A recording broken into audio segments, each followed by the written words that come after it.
Ya pemirsa, Anda kembali di Sindo Malam. Penertiban pedagang sayur di Bekasi, Jawa Barat diwarnai kericuhan. Pedagang mengamuk karena menilai sikap petugas arogan saat melakukan penertiban.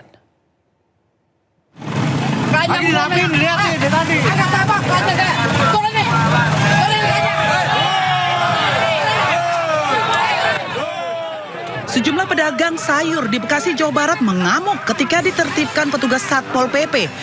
Petugas tetap memasukkan dagangan sayurnya ke dalam truk meski mendapat perlawanan dari para pemiliknya. Pedagang yang terkena razia tidak terima dagangan mereka disita. Selain menimbulkan kerugian, pedagang juga menilai petugas yang melakukan razia bersikap arogan. Penertiban yang dilakukan petugas Satpol PP Kota Bekasi mulai gencar dilakukan sejak 2 pekan terakhir. Pedagang yang berjualan di Jalan Insinyur Haji Juanda atau depan Pasar Baru Kota Bekasi menyebabkan jalan tertutup sehingga menimbulkan kemacetan. Pemerintah setempat telah berupaya menertibkan dengan merelokasi ratusan pedagang ke tempat lain. Namun karena alasan sepi pembeli, para pedagang akhirnya kembali membuka lapak di lokasi yang berpotensi mengganggu ketertiban. Mana bang? Pembelinya aja juga masih berkurang. Nah kalau abang sendiri sebagai pedagang kaki lima gini di pasar, sebenarnya setuju nggak sih direlokasi sebenarnya? Sebenarnya setuju aja, tapi pada tempatnya bang. Tempatnya kan kurang memadai Di atas ya? Karena fasilitasnya kan masih kurang. Sejak 2 pekan terakhir ini, pihak Pemkot Bekasi melakukan relokasi para pedagang kaki lima di Jalan Juanda, Kota Bekasi ke area Pasar Baru. Hal ini dilakukan lantaran para pedagang yang berjualan selalu menutup jalan dan banyak dikeluhkan oleh masyarakat. Pemirsa, ribuan aparatur sipil negara di Jawa Barat diduga bermain judi online. Pemprov Jawa Barat mulai memeriksa para ASN dan jika terbukti akan dijatuhi sanksi berat hingga pemecatan.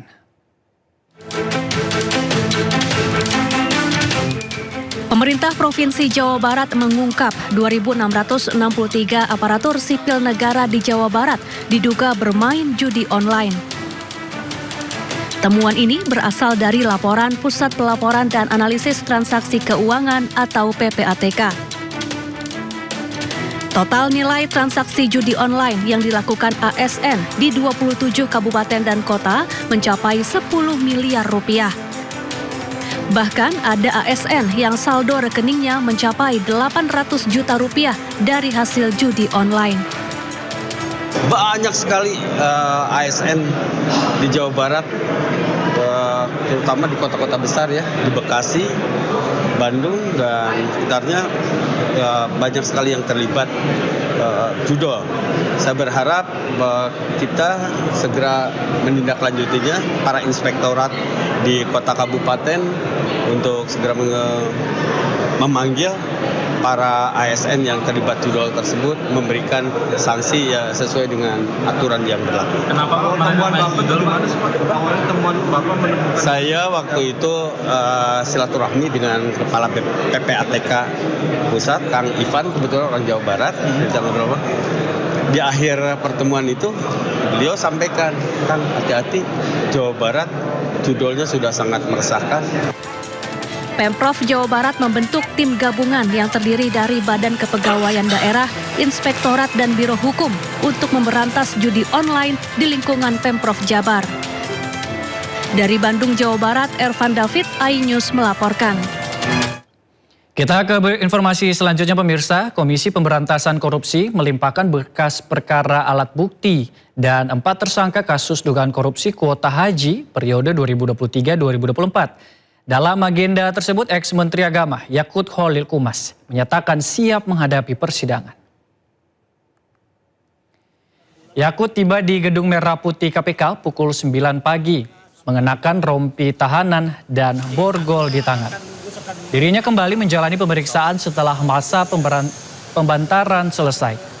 Dalam kesempatannya, Yakut yang juga didampingi oleh kuasa hukumnya menegaskan berkas perkara telah dilimpahkan penyidik ke JPU.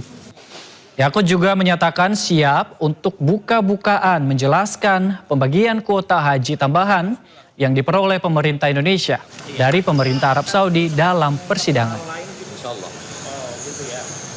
Kan Gus, gimana Gus? Ya alhamdulillah udah P21 hari ini. Dan insya Allah kita akan segera menghadapi persidangan agar terbuka mana yang benar, mana yang salah. Ya tadi Gus menyatakan bahwa akan mengungkap itu apa yang mau diungkap? Ya apa yang belum terungkap nanti di persidangan ya. Maksudnya mau dibongkar itu gimana Gus? Nanti di persidangan ya Mas ya. Sabar. Bedanya di sini sama persidangan nggak beda-beda amat Gus. Ya, nanti dilihat. Bismillah. Pemirsa, Bupati nonaktif Sudewo membantah menerima suap senilai 700 juta rupiah dalam proyek pembangunan jalur kereta Dirjen Perkeretaapian Kementerian Perhubungan. Sementara JPU membeberkan fakta baru mengenai adanya dugaan aliran dana korupsi ke Gus Miftah. Sidang lanjutan dugaan korupsi Bupati Pati nonaktif Sudewo kembali digelar di Pengadilan Tipikor Semarang, Jawa Tengah. Petugas mengawal ketat jalannya persidangan. Sidang beragendakan keterangan saksi dari pihak jaksa penuntut umum. Dalam sidang, saksi mengungkap adanya dugaan aliran dana korupsi ke Gus Miftah. Sementara itu Sudewo membantah menerima suap sebesar 700 juta rupiah.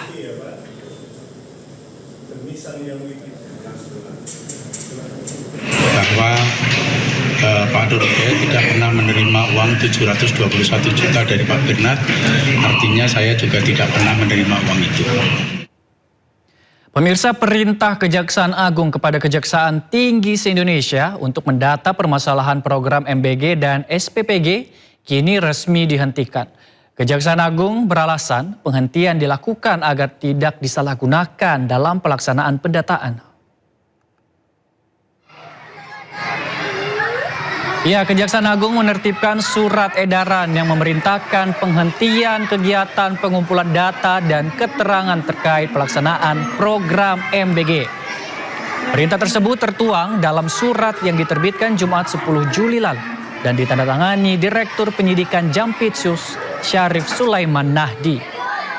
Kapus Penkum Kejaksaan Agung Anang Supriyatna mengatakan penghentian dilakukan agar tidak disalahgunakan dalam pelaksanaan pendataan. Padahal sebelumnya pemirsa, Jampitsus Kejaksaan Agung yang saat itu masih dijabat Febri Adriansyah memerintahkan Kepala Kejaksaan Tinggi untuk menginventarisasi dan melaporkan berbagai permasalahan dalam pelaksanaan program MBG.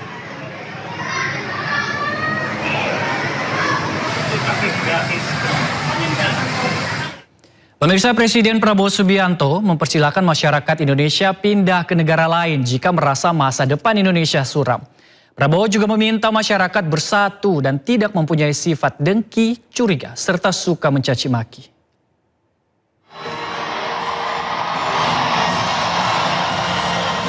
Presiden Prabowo Subianto mempersilahkan masyarakat Indonesia untuk mencari negara lain jika merasa masa depan Indonesia suram. Menurutnya, masyarakat Indonesia seharusnya bersatu dan bergotong royong agar Indonesia bangkit menjadi negara sejahtera. Pernyataan ini disampaikan Prabowo saat menghadiri peringatan Hari Koperasi ke-79 di Indonesia Arena, Jakarta, Minggu siang. Indonesia kaya, Indonesia akan bangkit, dan Indonesia akan mampu memperkuat semua kekuatan di Republik Indonesia ini.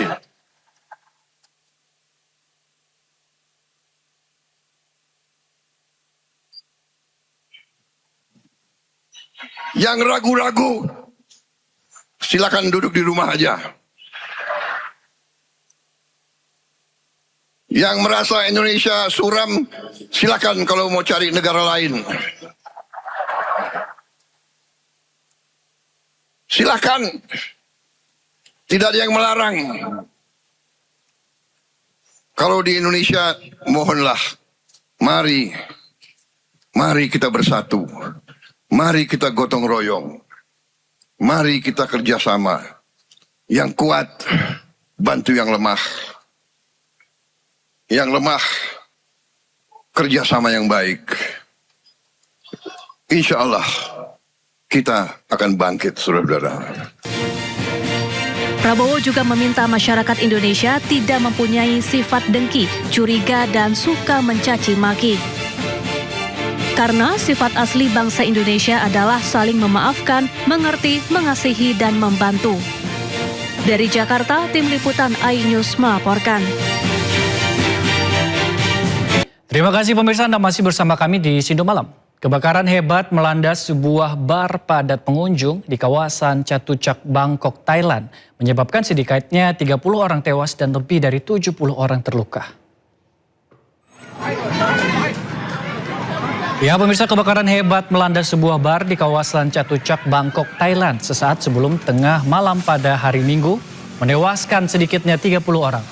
Sementara 70 orang lainnya terluka, termasuk 25 orang yang dirawat di ruang perawatan intensif. Banyak korban ditemukan di toilet tanpa jendela di bagian belakang gedung, tempat mereka diyakini melarikan diri saat api dan asap tebal menyebar ke seluruh bangunan. Kobaran api berhasil dipadamkan sekitar setengah jam kemudian. Sementara penyebabnya masih dalam penyelidikan.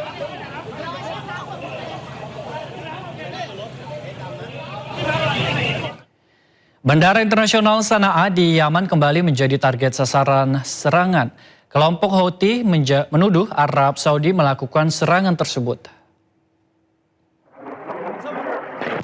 Rekaman video menunjukkan roket menghantam Bandara Internasional Sana'a di Yaman pada hari Senin. Kelompok Houthi menuduh Arab Saudi melakukan serangan tersebut. Kementerian Luar Negeri Houthi mengutuk dugaan serangan terhadap bendera sipil tersebut sebagai pelanggaran terang-terangan terhadap kedaulatan wilayah Yaman. Serangan ini diduga untuk mencegah pesawat Iran mendarat di Sana'a. Pesawat Iran dilaporkan membawa delegasi Houthi yang kembali dari upacara pemakaman mantan pemimpin tertinggi Iran Ali Khamenei. Sementara Arab Saudi belum menanggapi tuduhan tersebut.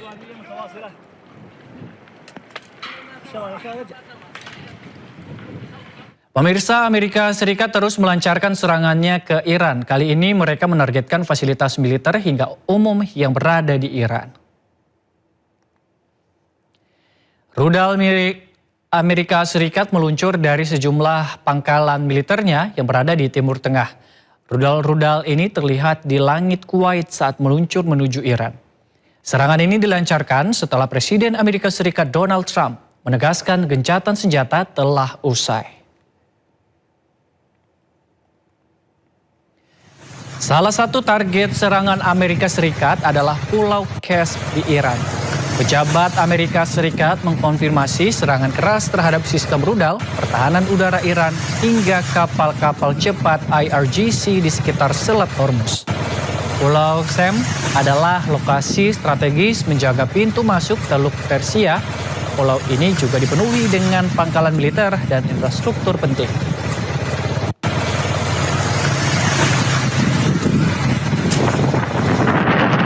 Sementara itu pemirsa, Iran terus melancarkan serangan balasan ke pangkalan militer Amerika Serikat di Timur Tengah.